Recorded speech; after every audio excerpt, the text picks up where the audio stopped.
just eliminated all of their water and hookup fees simply for the purpose of they're losing population, they're losing businesses, not Cecil County as a whole, but Elton, because of their proximity to Delaware. Delaware is a great state to do business in. So they said, we will try this for a certain amount of time. Water and sewer hookup fees are very expensive in Harford County. We are the highest, or the second highest in the state. But being next to Baltimore County, which is growing, whether you like growth or you don't like growth, being next to Baltimore County, where they do not have hookup fees for existing infrastructure. If you're building something totally new on raw land and they have to put in the infrastructure, then yes, there's a fee. But if it's existing and you're just hooking up to it, there's no fee. Harford County and the municipalities have a fee every time you hook up into something and the infrastructure is already in the ground. So I put reduce or eliminate water hookup fees for a certain period of time. It doesn't even have to be county-wide. It could be where we want to see that specific growth. It could be for 6 months or 8 months, you know, just as a pilot to see if this will work. But we need something driven by the government, by the local government here, to spur redevelopment along the Route 40 corridor. It doesn't take a rocket scientist to know that either, because it still looks the way that it looked 30 years ago. Adequate public facilities is something that I want to update, and if you're familiar with adequate public facilities, if you're not, but it's part of the issue that you were having with the Eden Barn development. So there are rules and regulations that developers must follow when they want to develop anywhere in the county, but that particular area isn't part of the development envelope. So if you don't know what the development envelope is in Harford County, it runs the Route 40 corridor from Joppatown to Havre de Grace.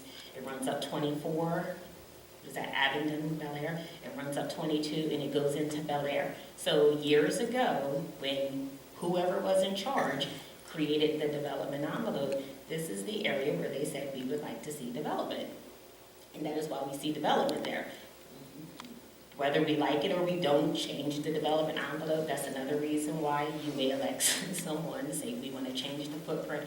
But that is what is on the books now, and that is why you see development in those areas. Falston, northern Harford County, those places are not in the development envelope. They don't have the water, the sewer, and the infrastructure. Okay, I'm wrapping it up. I have so many notes here. So a couple other things that I'm continuing to support is, a couple of years ago when I was working for Harford County government, my area we had areas of the county that was assigned to us, and I had Edgewood. So I started on some projects around the train station. Some of those are coming to fruition now.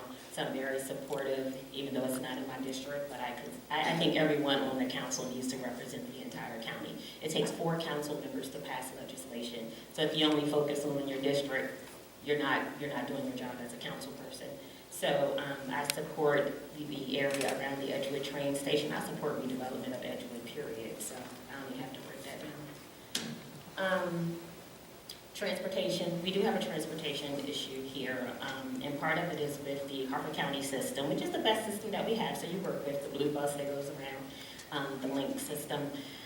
It's just, in particular for people or for the students that were trying to get to Harford Community College, particularly if you live in the Edgewood area or along the Route 40 corridor area, a trip could take you 2 hours just because of the bus, it just goes in a circle. So if you get in on an Edgewood, you got to ride all the way down to Route 40 to Aberdeen. I think you switch buses in Aberdeen or something, go through Havre de Grace and then go up to the college. So if you have a 10 o'clock class, you need to be on the bus at like 7 something in the morning.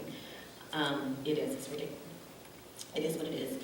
And then even for some of our major employers, which is on the Perryman Peninsula, we had this conversation before, even with the businesses on Riverside, all of the different, there's so many different companies out there. I've never seen so many companies, but nobody starts at the same time.